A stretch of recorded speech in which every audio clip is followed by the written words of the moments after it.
सबको जय मसीह की। आज हम वचन में सुनाएंगे कि घमंड करना। हम किस पर घमंड करते हैं? दुनियावी बातों के ऊपर, अपने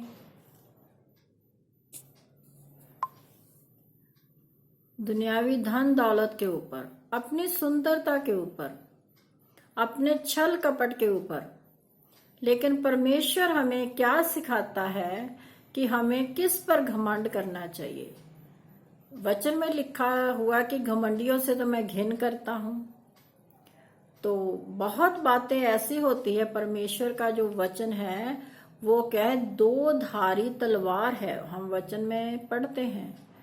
तो हमें घमंड, पहले हम देखेंगे कि हमें किस बात के ऊपर घमंड करना चाहिए और किस बात के ऊपर घमंड नहीं करना चाहिए। घमंड होता क्या है? जो हम मनुष्यों के अंदर आ जाता है। पहले हम देखते हैं वचन के जरिए कि परमेश्वर हमसे क्या चाहता है कि हम घमंड किस पर करें और किस पर ना करें।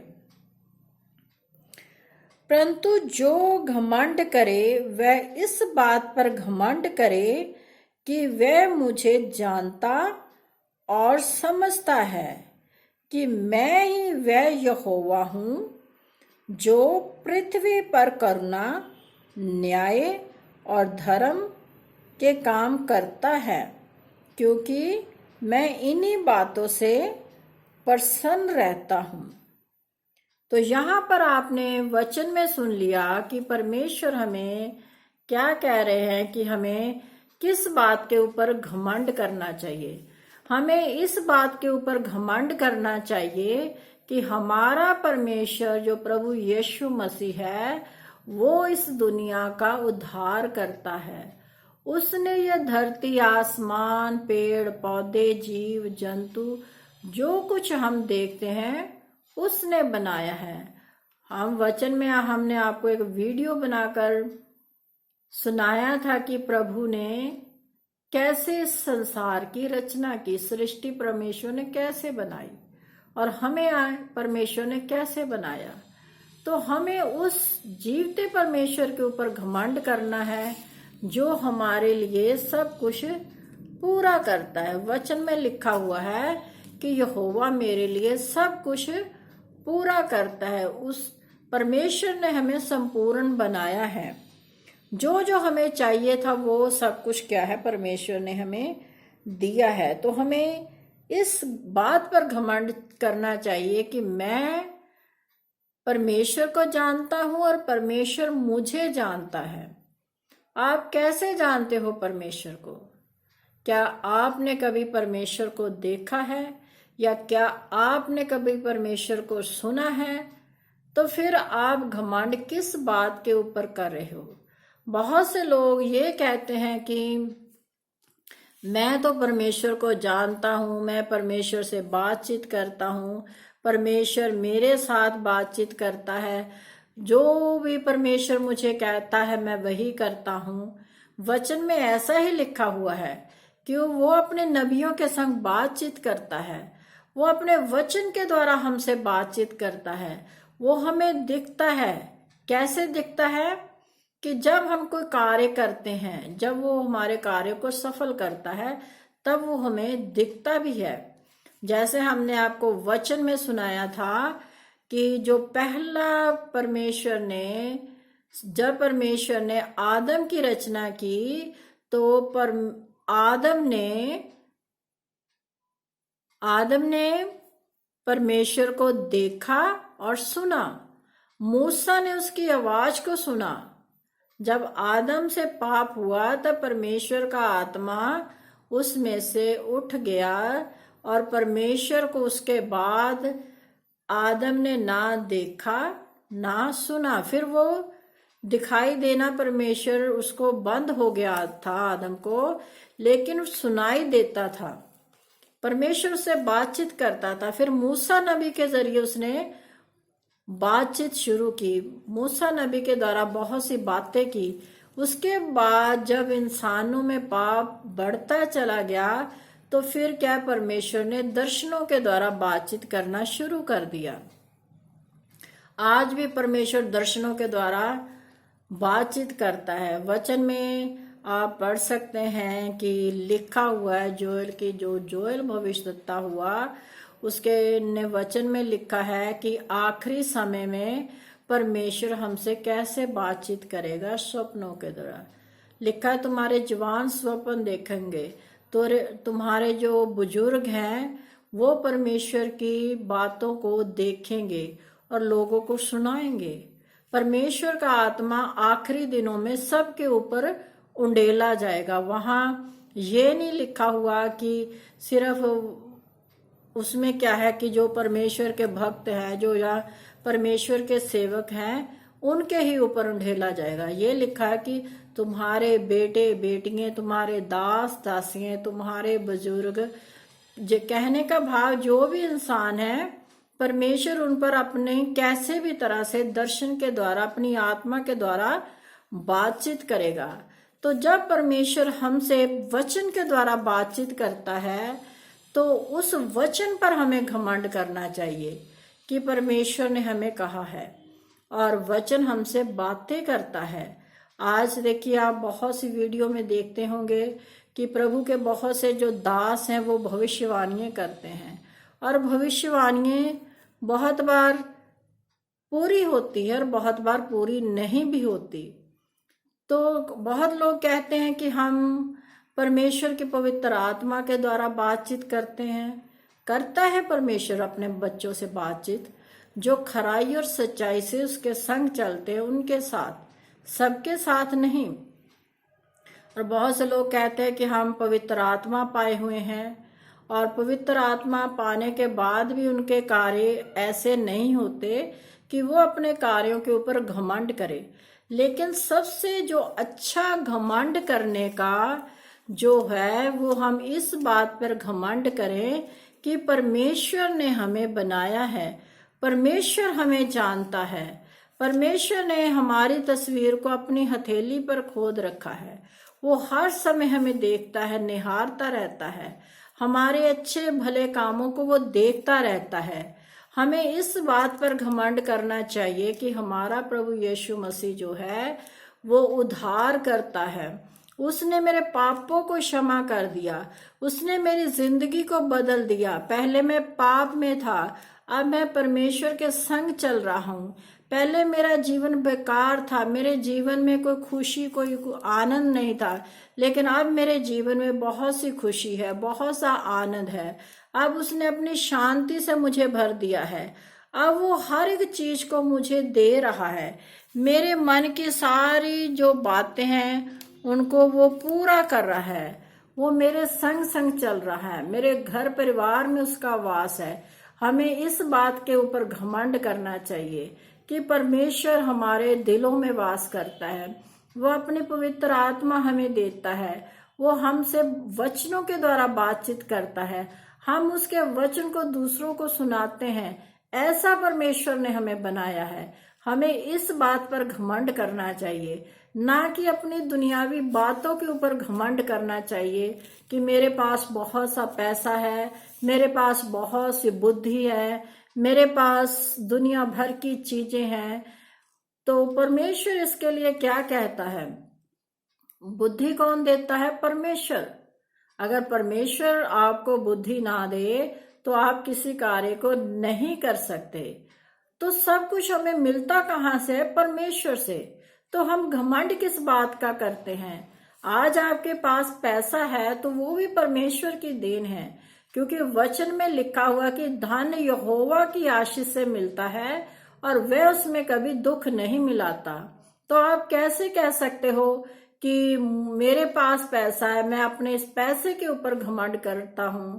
तो आपका घमंड करना उचित नहीं है, क्योंकि जो परमेश्वर देता है वो वापस भी ले सकता है। उसको देने का और लेने का भी अधिकार है। जैसे हम वचन में पढ़ते हैं कि जब अय्यूब के पास बहुत कुछ था, धन दौलत था, मान सम्मान था, अच्छा घर परिवार था, बच्चे थे, जब शैतान के द्वारा उसकी परीक्षा हुई तो वो सब कुछ उससे ले लिया गया। परमेश्वर ने नहीं लिया, शैतान ने उसकी परीक्षा की तो उसका सब कुछ शैतान ने छीन लिया। लेकिन जब वो खराई और सच्चाई के साथ साथ परमेश्वर के संग चलता रहा तो परमेश्वर ने उसके बाद उसे सब कुछ डबल करके दिया। जो कुछ का धन दौलत मान सम्मान था, जो कुछ भी था उसके पास, उसको परमेश्वर ने फिर से लौटा दिया, क्योंकि परमेश्वर के ऊपर उसको घमंड था। उसको पता था कि मेरा जो प्रभु है वो मेरा साथ कभी नहीं छोड़ेगा। उसने हमेशा, वचन में आप पढ़ते हैं, जब उसके बच्चे छीने गए तो उसने क्या कहा? धन दौलत छीना गया, उसने यही कहा, परमेश्वर ने दिया, परमेश्वर ने लिया, उसका नाम मुबारक हो। तो उसने इस बात के ऊपर घमंड किया कि मेरा जो परमेश्वर है, उसके ये पता था कि आज अगर मैं दुख में हूं, परेशानी में हूं, तो मेरा जो प्रभु है मुझे इसमें से बाहर निकालेगा। और आप देखते हैं, वचन में पढ़ते हैं कि परमेश्वर ने उसको वहां से निकाला, उसको वही धन दौलत मान सम्मान बच्चे सब कुछ दिए। वो अपने विश्वास में दृढ़ बना रहा। तो हमें घमंड किस पर करना है? अपने विश्वास के ऊपर, कि चाहे हमारी जिंदगी में कुछ भी हो जाए तो हमने परमेश्वर का साथ कभी नहीं छोड़ना। परमेश्वर को छोड़कर इधर उधर नहीं भागना, जैसे बहुत से लोग करते हैं। क्योंकि पौलुस भी अपने वचन में यही कहते हैं कि कौन मुझे मसीह के प्रेम से अलग करेगा? क्या बीमारी? अगर हम बीमार हो गए हैं, दुख में हैं, परेशानी में हैं, किसी भी तरह से है, तो हमें परमेश्वर से दूर नहीं कर सकता। ऐसा अगर हम विश्वास रखेंगे, ऐसी दृढ़ता हमारे जीवन में रहेगी, तो हमें उस विश्वास के ऊपर घमंड करना है जो हम प्रभु यीशु मसीह के ऊपर करते हैं। क्योंकि जब हम परमेश्वर के वचन के अनुसार अपने जीवन को बिताएंगे तो वो हमारे लिए घमंड का कारण बनेगा, ना कि हमारे दुनियावी जो हमारा जीवन है उसके कारण हम क्या है, घमंड करेंगे। आज दौलत आपके पास है, कल नहीं रहेगी। आज आप सुंदर हो सकता है कल को आप सुंदर भी ना रहो। हो सकता है आज आपके पास बहुत कुछ है लेकिन कल को कुछ भी ना हो। तो फिर आप उस दुनियावी चीजों के ऊपर कैसे घमंड कर सकते हो? बहुत से लोग ऐसा ही करते हैं। इसीलिए परमेश्वर ने लिखा हुआ है कि जिनके पास है, जब वो घमंड करने लग जाता है अपनी दुनियावी चीजों के ऊपर, तो परमेश्वर क्या है, लिखा हुआ है कि घमंडी आंखों से, चढ़ी हुई आंखों से घिन करता है। जो क्या है, घमंड के कारण चढ़ जाती हैं, वो क्या है, परमेश्वर को भूल जाता है। वो इंसान ये सोचता है कि अब मैं बहुत अमीर हूँ, मेरे पास बहुत कुछ है। हमने आपको एक बार वचन में, जो प्रभु यीशु मसीह ने कहानी के जरिए लोगों को सुनाया था, उसे हमने पढ़कर आपको कहानी सुनाई थी कि इंसान जो है घमंड किसी बात के ऊपर नहीं कर सकता। और लिखा वचन में लिखा हुआ कि मन के सब घमंडियों से यहोवा घिन करता है। तो जब हम मन के घमंडी हो जाते हैं तो हम फिर क्या, हम परमेश्वर की नजर में निर्दोष नहीं ठहरते। जब हम क्या है, दुनियावी बातों के ऊपर, दुनियावी धन के ऊपर घमंड करने लगते हैं, तो हम आपको वचन में सुना देते हैं, सब मन के घमंडियों से यहोवा घिन करता है। यहाँ साफ साफ लिख दिया है कि जितने भी मन के घमंडी हैं, जो संसारिक बातों के ऊपर घमंड करते हैं, उनसे क्या है, परमेश्वर घिन करता है। मैं दृढ़ता से कहता हूं, ऐसे लोग निर्दोष ना ठहरेंगे। परमेश्वर ऐसे लोगों को कभी भी क्या है, निर्दोष नहीं ठहराता। क्योंकि घमंडी जो लोग होते हैं, वचन में लिखा है, विनाश से पहले गर्व और ठोकर खाने से पहले घमंड आता है। जब किसी का विनाश होना होता है तो उससे पहले क्या है, वो गर्व से, घमंड से क्या है, भर जाता है। इसलिए क्या है, उसका जो घमंड बढ़ जाता है, उससे क्या है, वो ठोकर खाता है अपने जीवन में। ठोकर खाने से वो क्या है, मुंह के बल गिरता है, फिर उसके पास कुछ नहीं रहता। तो इसलिए परमेश्वर का वचन हमें सिखाता है कि हमें घमंड कभी नहीं करना चाहिए। हमें घमंड करना है तो अपने परमेश्वर पर घमंड कीजिए, उस जीवते परमेश्वर पर घमंड कीजिए जिसने हमें इस संसार में से चुन लिया। पहले हम पापी थे, अब हमने पाप को छोड़ दिया है। इस बात पर आप घमंड करें कि जब से प्रभु यीशु मसीह ने मुझे चुना, तब से मैं क्या है, परमेश्वर के संग चला हूं। अगर आप सच में परमेश्वर के संग चल रहे हैं तब आप घमंड कीजिए। वचन में लिखा है कि तूने मुझे नहीं चुना, मैंने तुम्हें चुना है और नियुक्त किया है कि तुम बहुत सा फल लाओ। हमारे जीवनों से वो फल जो परमेश्वर हमसे चाहता है वो होने चाहिए। जब हमारे जीवन में परमेश्वर का फल होगा, वो 9 फल जो है वो होंगे, तब हम उन फलों के ऊपर घमंड करते हुए अपने परमेश्वर के संग बढ़ेंगे। अगर हमारे जीवन में कोई फल ही नहीं है, हम क्या है, झूठी प्रार्थना कर रहे हैं, झूठा परमेश्वर के साथ चल रहे हैं, तो इससे क्या है, हम अपने आप को धोखा देते हैं और परमेश्वर को भी धोखा दे रहे हैं। जीवन तो हमारा परमेश्वर के संग चलने वाला है नहीं। हमारा जीवन ऐसा तो है नहीं कि जिस पर हम घमंड करें। हम झूठा दिखावा दिखाते हैं, लोगों को दिखाने के लिए। वचन में लिखा हुआ है, ऐसे लोग क्या करते क्या है, लोगों को दिखाने के लिए बहुत देर तक प्रार्थना करते हैं, परमेश्वर को धन्यवाद करते हैं, परमेश्वर की स्तुति करते हैं, लेकिन कार्य कुछ नहीं करते, हृदय से वो कुछ नहीं करते। वचन में लिखा हुआ कि ये लोग होठों से तो मेरा आदर करते हैं, लेकिन इनके मन मुझसे दूर रहते हैं। और मन के घमंडियों से तो आप वचन में सुन चुके हैं कि यहोवा घिन करता है। तो इसलिए घमंड की बातें, घमंड को अपने अंदर जो क्या है रखना नहीं जो चाहिए। जो लोग सच में कहते हैं मैं ऐसा हूं, मैं ऐसा हूं, मैं ये ऐसा हूं, वे वो क्या है, मैं ही करते रहते हैं। तो मैं कौन करता है? बकरियां। और वचन में लिखा हुआ कि परमेश्वर बकरियों और भेड़ों को अलग करेगा। आप भेड़ के जीवन को देखिए, वो कितनी नरम होती है, और जब उनकी ऊन कतरी जाती है तब भी वो क्या है, चुपचाप रहती है। तो परमेश्वर चाहता कि हमारा जीवन भेड़ों के समान हो, बकरियों के समान नहीं, जो हर समय मैं ही करती रहती है। तो इससे क्या होगा कि वचन में परमेश्वर ने भी हमें क्या है, भेड़ों के समान बताया है कि मैं अपनी भेड़ों को लिए जान देता हूं। मेरी भेड़ें मुझे पहचानती है, मैं भेड़ों का रखवाला हूं। तो भेड़ के विषय में ही परमेश्वर ने ज्यादा कहा हुआ है।